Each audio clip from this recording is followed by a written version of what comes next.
Oi, gente. Eu sou Renan Bandeira Dias. Alguns já me conhecem como psicólogo e talvez podem ter pensado que no Divã com Renan eu estaria falando somente desse lugar. E também o de entreter, como mais um podcast, como tantos outros por aí. No início eu também pensei o mesmo, mas na verdade é que eu entrei num processo de buscar outras coisas que também me faziam feliz e que eu também poderia me desenvolver. Então eu percebi que o No Divã com Renan não se trataria somente de estar nesse lugar de entreter o público, mas o também de ajudar outras pessoas através de conexões. E através de uma conexão com diversos temas e diversas pessoas que sentarão no divã para um bate-papo, eu espero que a gente consiga também se conectar com vocês. Até lá! Olá, bem-vindos a um novo episódio de No Divã com Renan. A convidada de hoje é a Ludmila Santos. Ela é médica, mas hoje ela não vai falar desse lugar da medicina. Ela vai falar sobre como é e como tem sido a experiência dela de ser mãe de um filho que tem autismo. Então, Ludmila, muito obrigado por ter aceitado o convite e compartilhar generosamente a sua experiência como mãe, como tem sido todos esses desafios com o seu filho. Então, quero te agradecer pelo convite. Muito obrigado por estar aqui. Eu que agradeço pela confiança, pela oportunidade. Espero poder contribuir com algumas informações sobre o autismo. Bom, acho que começando, né, o nosso bate-papo, Ludmila, eu gostaria que você falasse um pouquinho para o pessoal o que é o autismo de fato e quais os níveis de autismo, o que você poderia contribuir em relação a isso conosco. Então, o autismo ou transtorno do espectro autista é um transtorno do neurodesenvolvimento que afeta a interação social, a comunicação, envolve comportamentos restritivos e repetitivos, além também de interesses restritos. Então, são crianças que têm dificuldade de se comunicar, que têm dificuldade de interagir com as pessoas e que têm um comportamento muito rígido, né? Eles são, em geral, bastante inflexíveis, gostam sempre das coisas da mesma maneira, né? De muita rotina. Então, são crianças que têm dificuldade de expressar suas emoções, né, e de entender também as emoções das outras pessoas. O transtorno do espectro autista tem 3 níveis. Então, o nível 1, que seria as crianças que necessitam de um suporte menor, né? Então, são crianças que têm uma vida bem próxima do normal, conseguem acompanhar a escola, né? Geralmente conseguem se comunicar. Já o nível 2, já são crianças que precisam de um suporte maior, né, na sua vida diária, precisam geralmente de um suporte pedagógico também, precisam de suporte em relação à interação social com as outras pessoas. Já o nível 3 são crianças que precisam de um suporte substancial, inclusive nas atividades de vida diária, como banho, escovação, refeições. Geralmente, nível 3 está acompanhado de deficiência intelectual também.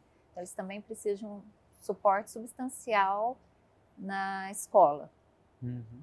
E Ludmila, como é que foi quando você percebeu que seu filho estaria no espectro autista? Como é que começou? Que você foi levantando hipóteses? Você pode contar um pouquinho da história pra gente?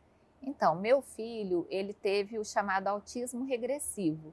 Então, até por volta de 1 ano e meio, ele teve um desenvolvimento bem próximo do normal. E depois dessa idade, ele passou a perder algumas habilidades que ele já tinha adquirido.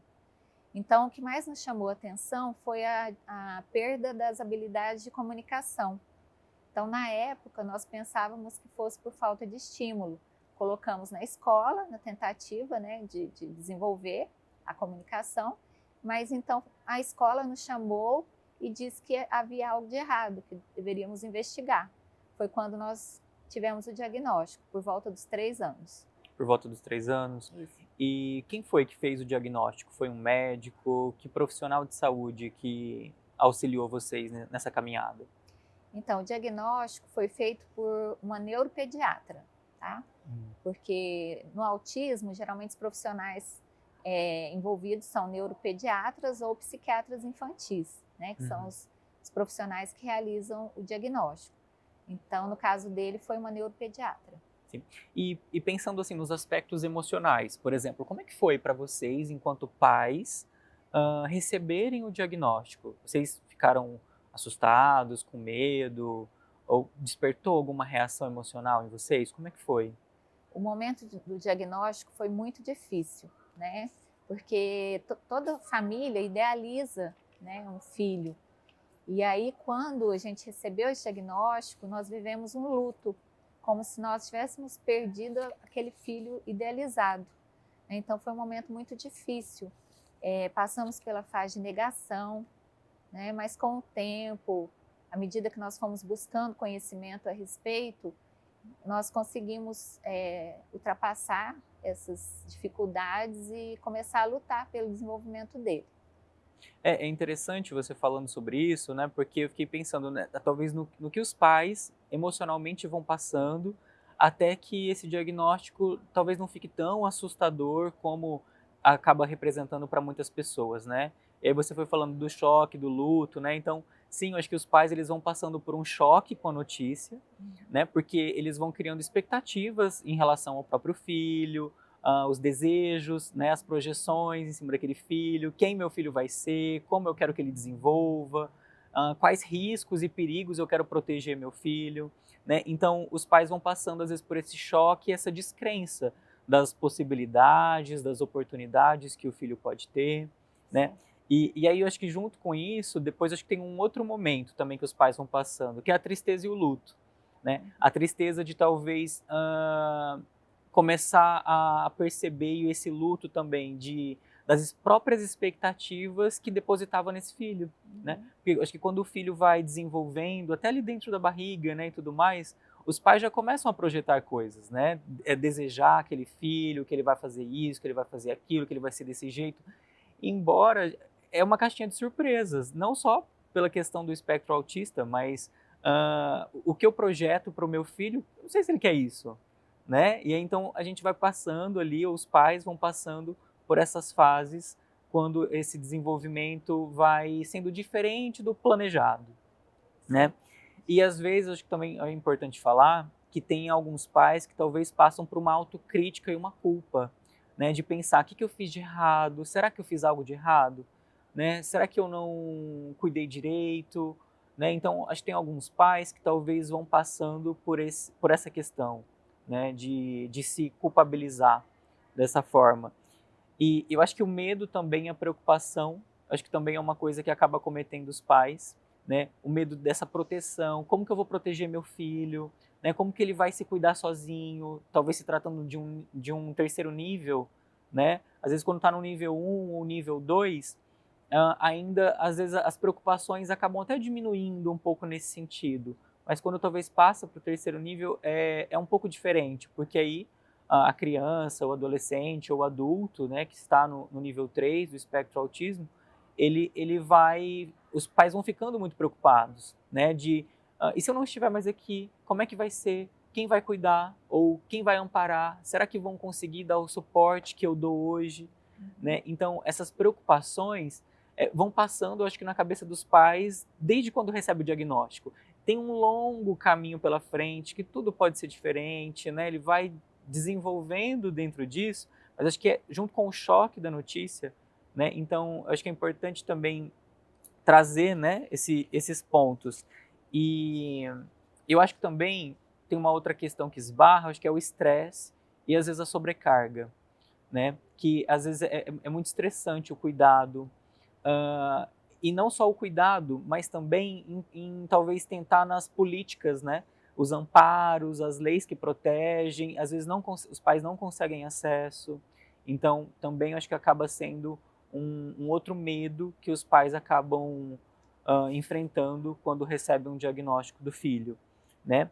E eu acho que depois, acho que é a aceitação e a esperança, né? Quando você aceita de fato ali a condição do seu filho e veja como que ele pode se desenvolver, como que é o desenvolvimento dele, com as características dele, né? E aí a esperança de fato, ele poder construir as coisas no tempo dele, da forma dele, com as limitações e as habilidades dele, né? Então, eu acho que esses pontos que eu fui trazendo, acho que talvez pode também ajudar alguns pais a irem pensando, entendendo como que é cada fase, cada ponto que eles vão enfrentando quando recebem um diagnóstico, né? Sim. E foi muito difícil para vocês, quando vocês receberam esse diagnóstico, por exemplo, em termos, né, você explicou um pouquinho, mas em termos familiar, por exemplo, dos irmãos, dos avós, como é que foi? Das pessoas do trabalho?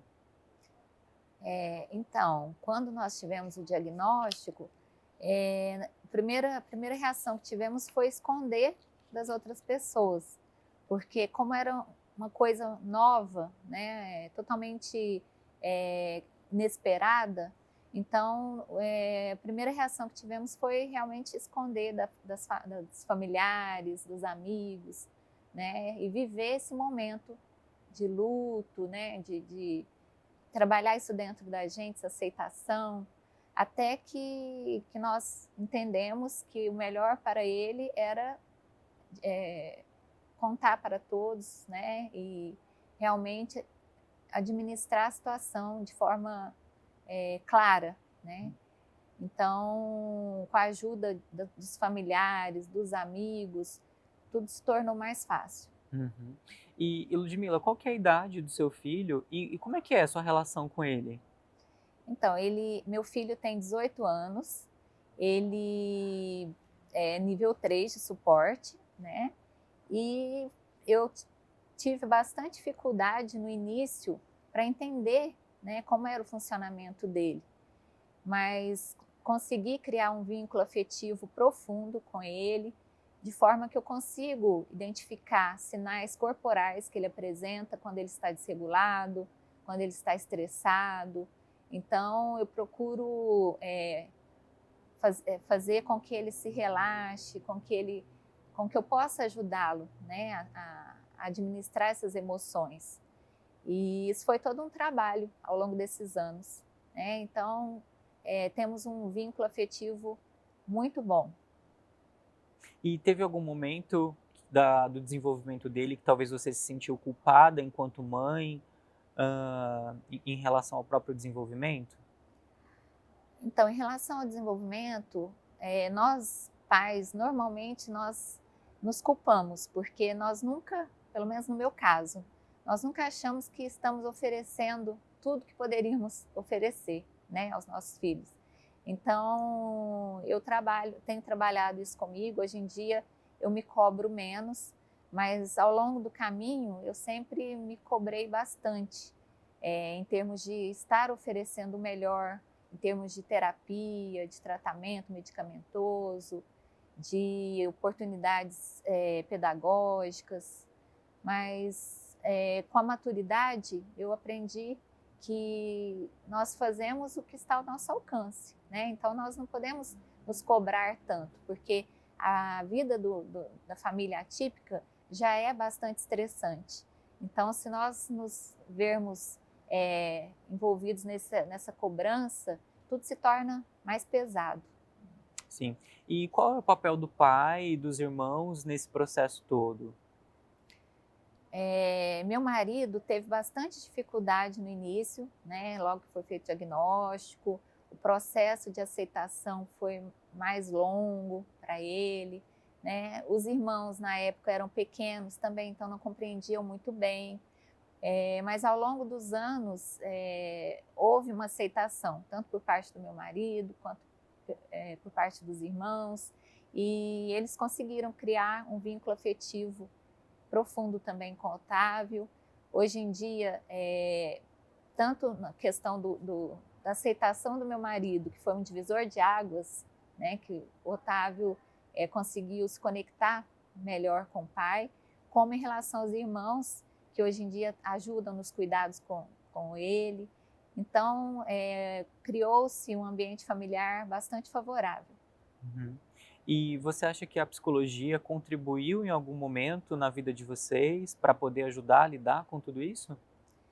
Eu sempre busquei, né, bastante conhecimento teórico e, sem dúvida, a psicologia ajudou bastante, principalmente em relação aos manejos de comportamento, porque meu filho sempre teve comportamentos disruptivos, né, crises, e sem dúvida os conhecimentos que eu adquiri através da psicologia, me ajudaram bastante no manejo desses comportamentos. E como que você tem feito e como é que você faz para conhecer o mundo interno do seu filho? Como é que você, no seu relacionamento com ele e tudo mais, você vai percebendo algumas características ou o que é que está se passando ali no mundo interno dele através, sei lá, dos sinais que que ele pode te dar, a partir dessa relação? Como que você percebe isso? Então, como eu falei anteriormente, foi um trabalho de formiguinha, né? Ao longo dos anos, nós fomos procurando nos conectar cada vez mais com o mundo interior do nosso filho e através de sinais corporais, até da fisionomia dele, quando ele está bem, a gente consegue identificar pela fisionomia, quando ele está desregulado, a gente consegue ajudá-lo, né, a administrar as emoções dele. Então, foi todo um trabalho de conhecimento, de aprofundar, né, nosso vínculo com ele, nossa conexão, para poder identificar suas emoções. É interessante, né, você ir falando sobre isso, porque eu fiquei aqui pensando, né, como que de fato, acho que para cuidar de um filho, a gente precisa de toda uma aldeia, né, para que cuide desse filho, né? Então precisa também dos profissionais, da família, o quanto que o suporte do marido, né, e do pai é importante também, acho que como você citou, né, um divisor de águas, né? Então, às vezes a compreensão e a aceitação de um diagnóstico pode talvez trazer muito mais leveza no manejo e no cuidado, né, da família como um todo, de qual é o próximo passo, né? Acho que quando você vai falando passo de formiguinha, eu também fiquei pensando, é um passo de cada vez, né? Parece que o passo é pequenininho, mas às vezes o passo é até grandioso, né? Você chega lá, Sim. ali. Então, o quanto que é interessante e importante pensar nesse caminho também, né? E eu também fiquei pensando uma outra coisa, né? Vocês, por exemplo, ocupam espaços sociais ou não ocupam? E se ocupam, como é que você percebe o olhar do outro em relação a quando você está num lugar social junto com o seu filho? Como que você vê isso? Então, com relação à nossa vida social, nós passamos por várias etapas, né? Quando o Otávio era menor, então nós tínhamos uma vida social mais ativa.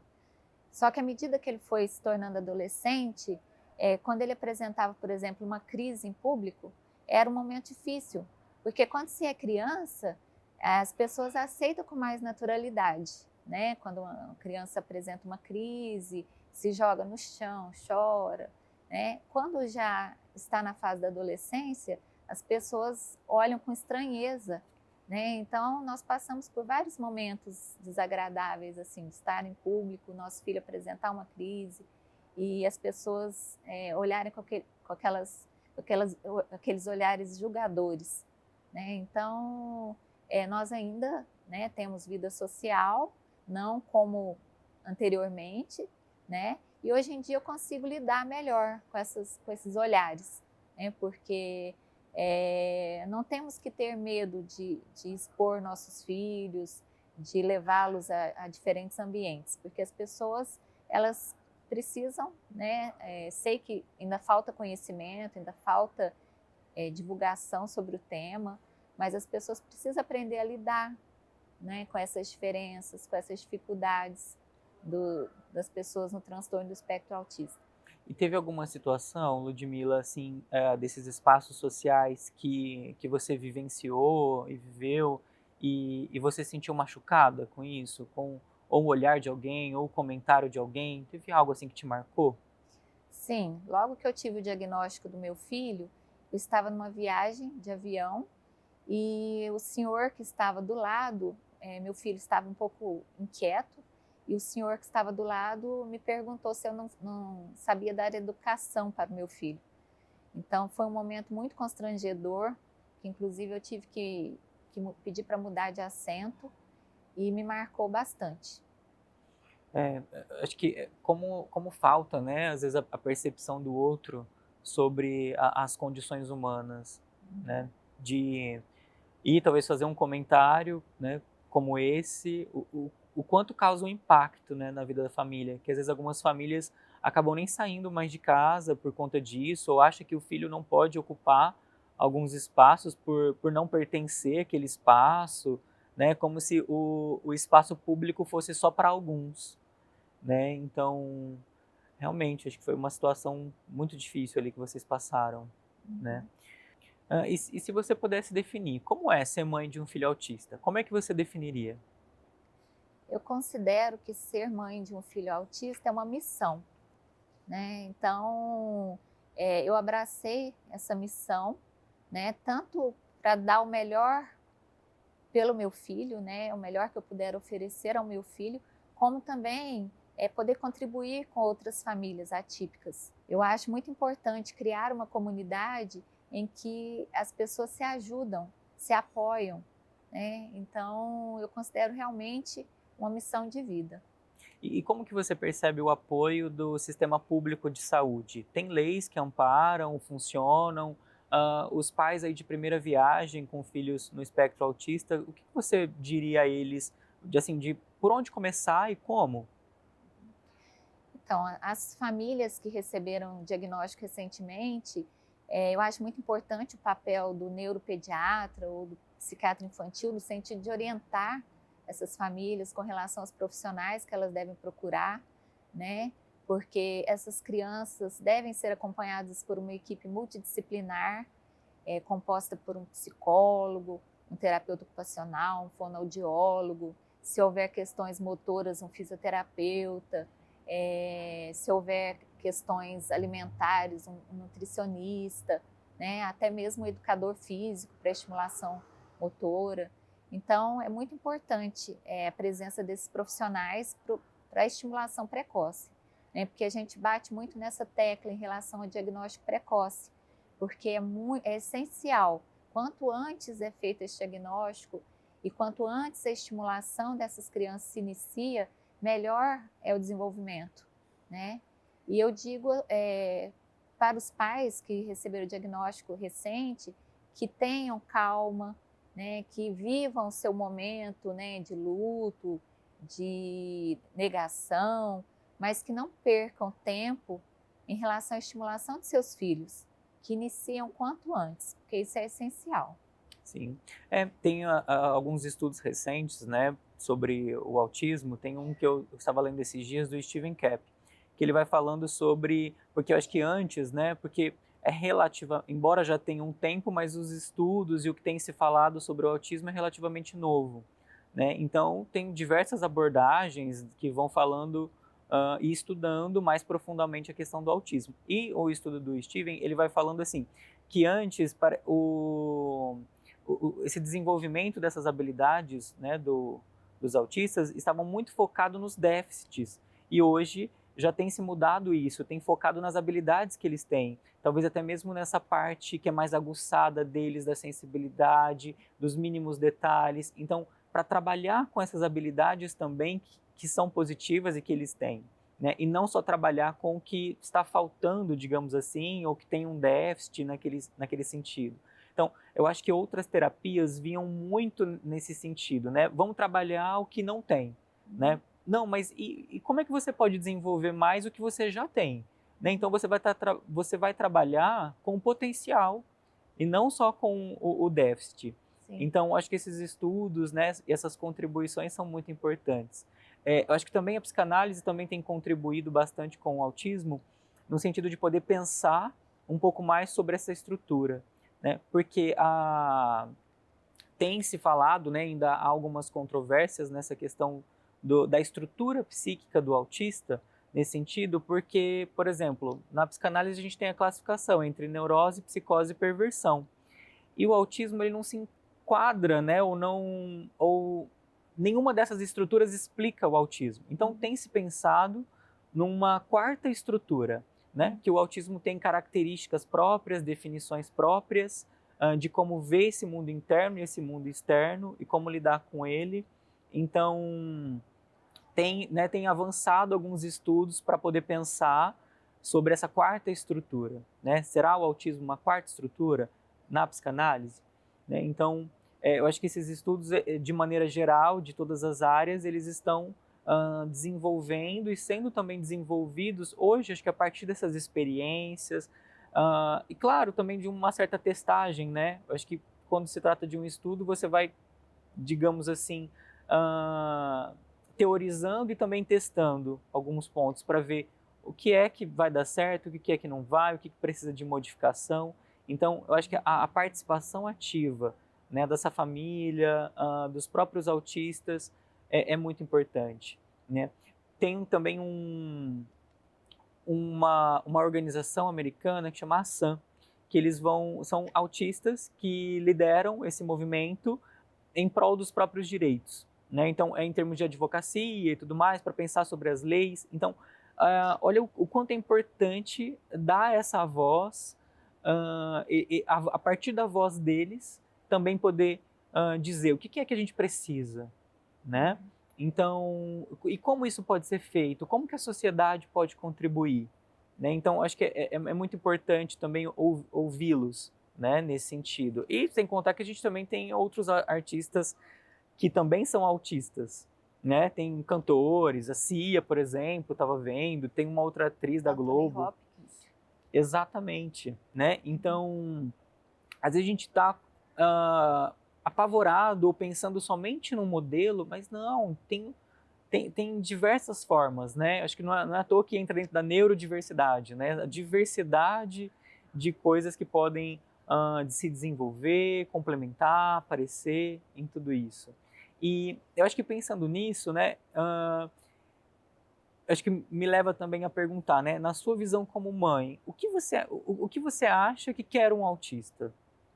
Você poderia pensar um pouco sobre isso comigo? Então, eu acredito que todo autista, o que ele mais busca é a aceitação, é ser aceito, né, pelas pessoas, pela sociedade, é ser incluído, né? Então, apesar de suas especificidades, apesar, né, das suas dificuldades, que ele seja realmente respeitado em sua personalidade, em seu jeito de ser. Né? Eu acredito que seria o principal anseio, né, dos autistas. Sim, e nós estamos no mês da conscientização do autismo, né? Mas afinal, o que é que você acha que precisa ser conscientizado de fato? Eu acredito que precisa haver mais conscientização mesmo das pessoas, mais divulgação de conhecimento a respeito do autismo, né? Para que essas pessoas sejam aceitas em todos os ambientes, como você falou anteriormente, né? Independente do seu nível de funcionamento, que todos os ambientes estejam preparados para receber essas pessoas, né? E que suas necessidades sejam atendidas. Né? Existe a Lei Berenice Piana, que é a Lei 12.764 de 2012, que assegura o direito dos autistas, tanto a diagnóstico precoce, a um tratamento adequado, a sua inserção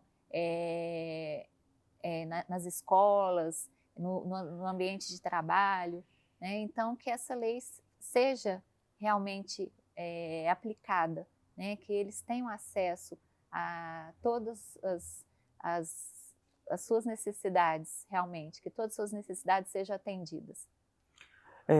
Bom, Ludmila, eu separei, para a gente finalizar, eu separei uma reflexão que eu vi ontem à noite ainda, e que eu achei que era importante pensar sobre essa questão até da própria maternidade, né, que foi o objetivo de trazer aqui hoje também. Essa reflexão ela foi levantada de um trecho de um filme que chama Come On, Come On. Na tradução em português significa Sempre em Frente. Ele foi lançado em 2021 e esse trecho que eu escrevi, ele foi postado pelo portal Lunetas. Aí, falando sobre a maternidade, o trecho é assim, né, dessa reflexão. A maternidade é o lugar em nossa cultura onde alojamos, ou melhor, enterramos a realidade de nossos próprios conflitos, do que significa ser totalmente humano. É o bode expiatório definitivo para as nossas falhas pessoais e políticas e para tudo que está de errado no mundo, que se torna a tarefa irrealizável, é claro, é a das mães de consertar. Mas o que estamos fazendo com as mães? Quando esperamos que elas carreguem o fardo de tudo, o que é mais difícil de contemplar em uma sociedade e em nós mesmos. As mães não podem deixar de estar em contato com os aspectos mais difíceis de uma vida plenamente vivida. E por que deveria caber a elas pintar as coisas de forma tão brilhante, inocente e segura?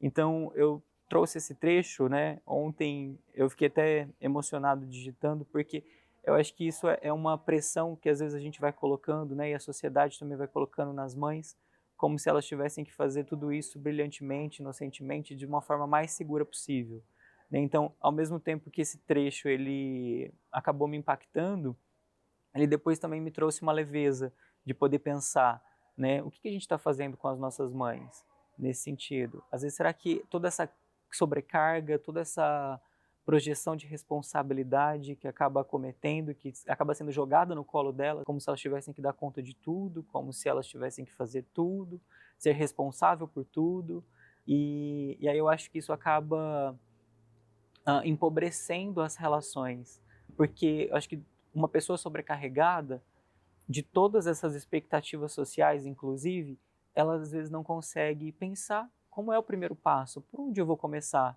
como que eu vou trabalhar também a aceitação em mim para poder cuidar de um outro que veio através de mim. Então, acho que por isso que eu quis compartilhar também esse trecho, para que talvez outras mães possam aliviar um pouco esse fardo de perceber os seus limites, reconhecer de fato seu papel, que o papel da mãe não é só o que a sociedade impõe, né? Ela vai precisar se construir enquanto mãe e se entender como é ser mãe de cada filho, seja ele no espectro autista ou não. Eu queria falar a respeito dessa sobrecarga que as mães atípicas sofrem, que é comparado a um soldado em guerra, né? O nível de estresse da mãe autista, já houve estudos que mostraram esse nível de estresse. Então, a gente vê muitos casos de mães que chegam a cometer suicídio por falta de suporte, por falta de apoio. Então, é muito importante a rede de apoio, sabe? Uma rede de apoio em torno dessa mãe, né? Então, seja familiares, amigos, enfim, profissionais que percebam, né, algum desequilíbrio, alguma dificuldade maior dessa mãe em lidar com a situação, então que realmente se crie essa rede de apoio em torno dessas mães. Eu acho essencial.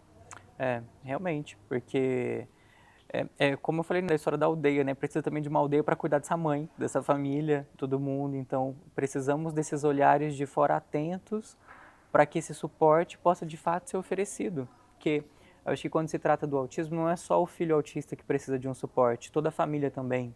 Por isso eu acho que a importância também desse desenvolvimento das leis, das políticas públicas, do sistema de saúde, né? Em de fato abraçar tudo isso e começar a oferecer o que essas pessoas precisam. Então, muito bem colocado.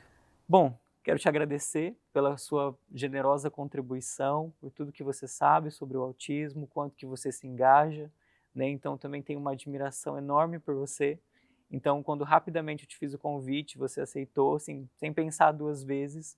Foi um momento de alegria para mim, né? Então, eu já tive uma relação com você, já tive uma proximidade com seu filho, né, ali terapêutica. Então, eu pude estar dentro da casa da sua família por um tempo, né? E eu acho que ver como que vocês organizam tudo isso de forma brilhante, né? E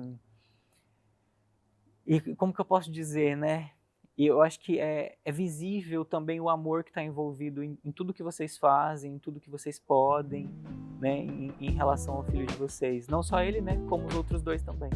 Né? Então, muito obrigado por ter aceitado esse convite e compartilhar um pouco do seu saber com todo mundo aqui.